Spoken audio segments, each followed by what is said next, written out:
On a envoyé Johan couvrir un événement magnifique à Paris pour le lancement de la nouvelle Blade, ma raquette de cœur, jouée par Sabalenka, Andreeva, Hurkacz ou encore Martín Landaluce qui nous font leur retour d'expérience. Salut les gens, on est au TCP pour un événement organisé par Wilson en marge de Roland-Garros pour la sortie de la nouvelle Blade V10. Il va y avoir Aryna Sabalenka, Mirra Andreeva, probablement Hubert Hurkacz et on va taper la balle sur le court. Je vous montre tout, c'est parti.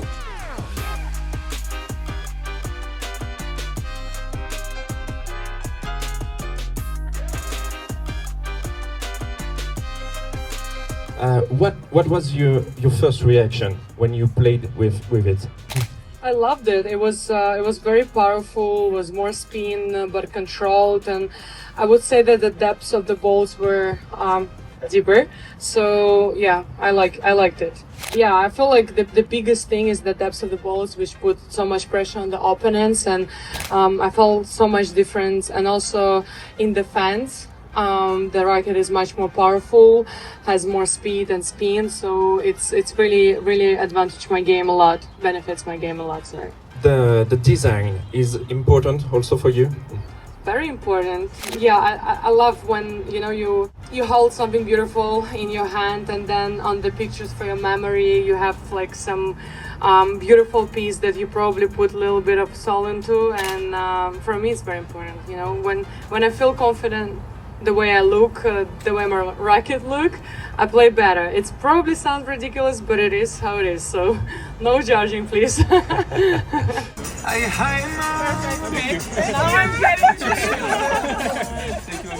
Since when do you play with a blade, do you know? Well, since over 1.5 years, so I've been playing with the blade racket. Do you try to improve your setup every year of the racket? Well, it depends on the year, but like now I'm happy with the setup that I started with a year and a half ago, and sometimes make some adjustments with the string tension, but make adjustments with the weight of the racket. It's more difficult and more time consuming, and you cannot do it really during the season. So my string tension, I would say like from 22 to 25 kilos. So yeah. Not too much. Yeah, I think so. I'm pretty meticulous about it, and just pay attention to the details.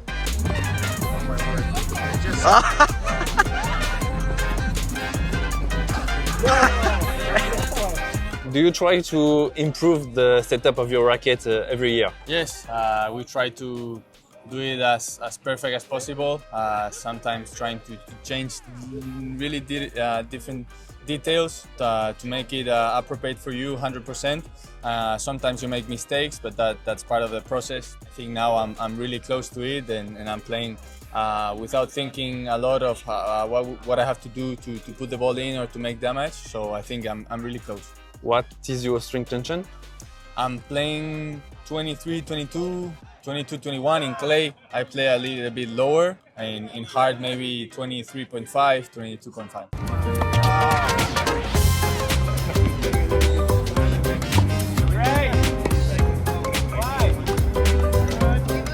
Mirra Andreeva, Martín Landaluce. I always am very excited to come back to Paris. The atmosphere of this tournament is very special for me. The crowd is amazing, so it's very nice to play on these courts. I think it's better when you don't play a French player though, but still I feel like the people are supporting the players very great, and I love to play on these courts. I would say it's one of the best clay courts in the season, so I'm always super excited to come to Paris. Can you tell us what you love about this racket? First thing that popped out for me is obviously this color. When I saw the color, I fell in love with this racket right away. Also, I feel like this racket gives a lot of consistency when I play, a lot of stability as well to try and help me on the big moments on the court. It's also very, very powerful. It helps me to play more aggressive on the court and turn my defense game into offense game pretty quick. So that's why I feel very comfortable using it on the court, and so far I would say it's one of my favorite blades. The color is unbelievable, really bright, really nice. So trying to play aggressive with this, and yes, bringing the hope, the green hope in the next 5 months. I feel like me personally, it depends on my mood. sometimes it's just easier to control myself and to control the emotions and the pressure that you're going through the match. And I don't know, recently I've discovered that I'm singing a song in my head throughout the whole match, and sometimes it just kind of helps me to refocus. Sometimes I'm just super focused on trying to remember the lyrics in a certain song that, you know, sometimes I even can forget the score. And, you know, for me, I found that this weird thing helps me sometimes. Yeah, I'm just trying to kind of, no matter what, stay calm. But now it's kind of hard to hit this beautiful racket. So far, no incidents happened. That song in the head is really, really important. I also have it, but sometimes in the 6-0 third set, you start singing. I hate that moment because I can control it. I'm not focusing really much about the pressure, about the what people thinking about my game, my results. So I'm just enjoying the court, breathing and singing songs. Meanwhile. You know, recently when I was playing in Rome, I was singing the song Upside Down. It's a pretty old song, I would say. But no offense to Conchita, but when we're in the car, she asks me to put some music on, and I try to, you know, put some music on that she would like as well. And so I have like a couple of playlists, and for some reason lately I'm listening to, you know, her music a little bit from some time ago. I have 2 songs that I'm listening recently to, is this Upside Down, and I also like to listen to Total Eclipse of the Heart by Bonnie Tyler. I don't know, for some reason it's just, I don't know, the song that pops out in my mind when I'm playing. For me, I think it's a bit different.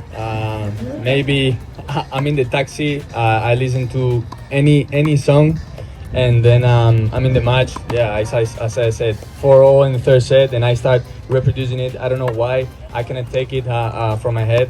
And sometimes it can be reggaeton, you know, Spanish. It can be like vibing, dancing. Sometimes it's techno, so like this in the moment. Sometimes it's like a true love song, and I'm more chill. So I don't know what to do in that moments, because I want to focus. I want to play the point, and sometimes I can be like full in the moment with techno. Sometimes I can be depressed because someone broke my heart, and I don't know what to do in that moment. So I cannot recommend any song to you.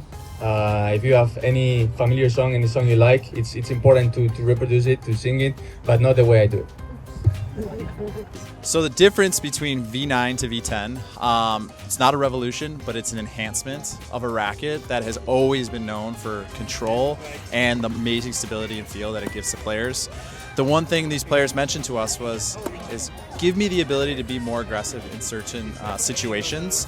Let me attack from positions on the court that maybe I can't attack with my V9. And so for V10, we introduced the turbo taper, which is the 1 millimeter increase in the hoop, which allows players to have that injection of aggression to attack from more positions. The stable feel plus, which allows them to have more control, playing out of the corners, return a serve, first volleys, and then as well as the elite spec control, which ensures rackets are consistent from racket to racket in their bag. For what type of player is the blade?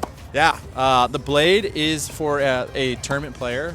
For someone who likes to play aggressive from the baseline, has some variety, but also loves to finish points from the midcourt. How long does it take to create a new model of the... Ooh, it takes a long time. Usually it's around 2.5 years. Roughly about 1.5 years of product development, but sometimes longer. We always want to make sure what we're releasing into the market is truly right for the player. So if that takes longer, so be it. We want to make sure that when we release something, that players are going to love it. When you ask an athlete who's maybe just learning, what racket do you play with? They're like, I don't know. The blue one, the green one, the red one. That's where you start to learn. And so when you understand design and you understand the color language of it, for blade is recognizable as green. So for us to stay in that color is essential to differentiate between all the different franchises and all of our offerings. For me, it's very hard to choose the favorite slam because every slam is super different comparing to each other. But What I love about this slam in particular, obviously the clay courts, the atmosphere is also very different comparing to every other Grand Slam. For some reason I feel a little bit more cozy comparing to all of the different Grand Slams. So yeah, that's why I love playing in Paris, and maybe that's why I also had one of the best results in this slam in my career. So super excited to get started with this tournament. Thank you very much once again. Bravo à Mirra qui s'est envoyé Roland en jouant avec la Blade. Foncez l'essayer, c'est du pain béni. Je vous embrasse et à très vite. Ciao. Et abonnez-vous, bande de petits coquins.